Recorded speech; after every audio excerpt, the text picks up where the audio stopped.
Yeah, Jafet Killer. Huyo kijana namjua, Raju Malik. Hapo mwanzo Mungu aliumba mbingu na nchi, akasema tuishi kwa upendo na peace. Lakini bwana, binadamu wamebadilika, wanachotaka mimi nianguke, baki kunicheka. Jua mambo haya haimupendezi Mungu aliyekuumba, kaniumba tuishi kama ndugu, kwenye furaha pia kwenye machungu, kwenye shida hata kiwa kwenye magumu. Kwa nini tuishi vile kama paka na panya, usiku mchana kushikia na mapanga?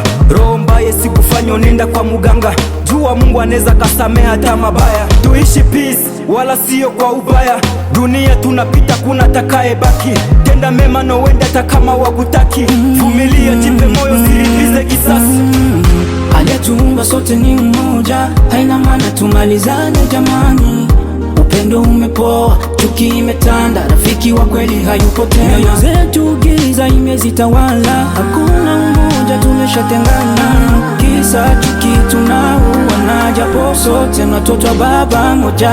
Machozi hayaishi machoni, nikitazama mbele kama vile sioni. Wakunimolekea nani, rafiki ya majirani, kwa hii tabia mbaya kishetani. Ukifanya memo naenda na kucheka, una wananitema chini kama bazoka. Unaocheka nao hao ndo maadui, kama ulikuwa ujui ndo sasa mimi nakujuza. Na mkono wa kupana ndo ulo naopewa, na tunaposhikana vingi vinawezekana. Haina maana kutengana, tutaendelea vipi? Ni lazima kushikana kwenye raha na ziki. Tuishi kwa furaha, kwa kupendana, watoto wa baba moja, tuishi kama jamaa, kwa kusikiana, kusaidiana, tuungane pamoja kwa kujenga mitaa.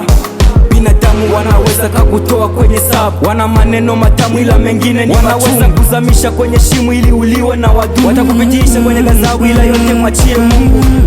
Aliyetuumba sote ni mmoja, haina maana tumalizane jamani.